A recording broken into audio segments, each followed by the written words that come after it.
अस्सलामुअलैकुम, hello everyone. आज हमने एक शॉर्ट नोट्स लेकर के आए मोल कॉन्सेप्ट का बेसिक मैथ। वो तो हो गया है, फिजिक्स का ही है हमारा, फिजिकल केमिस्ट्री है। ठीक है, इसको एकदम शॉर्ट नोट्स की तरह रिवाइज करेंगे। कुछ रटना नहीं ना, सब कुछ समझने वाली चीज़ें हैं। मैटर वो है जिसके पास मास भी हो, वॉल्यूम में ख़त्म। मैटर को 3 पार्ट्स में हमने डिवाइड किया है। किस बेस पे? फिजिकल स्टेट पे, राइट। ओके, सॉलिड, लिक्विड और गैस। सॉलिड का वॉल्यूम सेम रहता है, डिफाइन, ठीक है। शेप डिफाइन, ठीक है। मास जो है वो भी डिफाइन होता है, लेकिन लिक्विड का अलग अलग होता है, आप इसमें देख सकते हैं। हाँ, ठीक है। फिर हमने मैटर पढ़ा कि इसके 2 सब यूनिट होते हैं, इसके 3 सब यूनिट होते हैं, electron, proton, neutron. Electron, proton, neutron, charge, mass आप अपना देख सकते हैं, ठीक है। फिर तो पढ़ा कि मिक्सचर भी होते हैं मैटर, और प्योर सब्सटेंसेस भी होते हैं, होमो और हेट्रो। फिर आगे आप देख सकते हैं, कंटिन्यू कर सकते हैं। एटम सबसे छोटी यूनिट होती है, मैटर की सबसे छोटी यूनिट क्या है? एटम। एटम से मिलकर के बनता है मॉलिक्यूल, ठीक है। एटम हम लोग जैसे इस टाइम पे अखंड सिंगल है, तो एटम वही है हमारा। मॉलिक्यूल जब हम मैरिज हो जाते हैं या फिर रिलेशनशिप में आ जाते हैं, उसको बोलते हैं मॉलिक्यूल, याद करने के बेसिस पे। फिर आता है एटॉमिसिटी।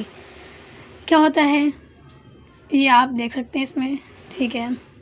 निकालने का तरीका, मॉलिक्यूल से एटम में जाने के लिए मल्टीप्लाई करते हैं और एटम से मॉलिक्यूल में जाने के लिए भाग करते हैं। सिंपल है, बहुत सिंपल है, ठीक है। फिर ये जो ऊपर लिखा है वही चीज़ हमने यहाँ पे लिख लिया है, ठीक है।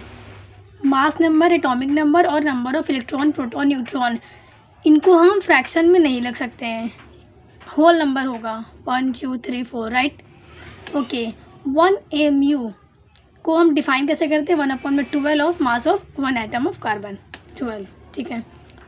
फिर कुछ इस तरीके से लिखा है, जैसे कि आप देख सकते हैं, ठीक है। फिर मोल कॉन्सेप्ट आ जाता है, जिसको हम लोग ने ग्राम भी बोला है। नंबर ऑफ मोल्स को हम निकालते हैं given mole, given mass upon molar mass से। एक वाई डायग्राम बोल दो, या अपने लैंग्वेज में जो भी बोलना चाहो बोल सकते हो। मास को निकालने के लिए, जैसे अगर मास दिया है तो पहले मोल निकालेंगे, उसके बाद फिर निकालना पड़ता है। जैसे कि मोलर मास है तो मास अपॉन मोलर मास से मोल निकल आएगा। अगर मोल दिया है तो मोल से मास निकालने के लिए क्या करेंगे? मोल अपॉन में मोलर, मोल इनटू में मोलर मास करेंगे। ये भी तरीके से ये भी है, आप देख सकते हैं। Laws of chemical combinations, 4 laws हैं। जैसे कि कंजर्वेशन, मास हो जाता है, मास को कंजर्व कर लेते हैं। इसका एक ही एक्सेप्शन है, ये कि मतलब कि न्यूक्लियर रिएक्शन में वैलिड नहीं ना, ठीक है। कांस्टेंट या डिफिनिट प्रोपोर्शनल, ठीक है। आइसोटोप्स पे वैलिड नहीं है।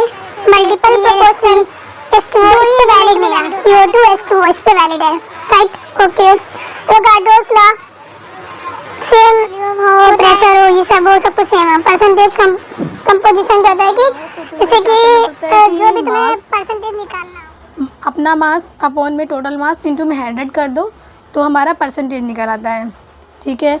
आगे फिर कंटिन्यू करेंगे, हो जाएगी। सो यहीं तक की, थैंक यू, अस्सलाम वालेकुम।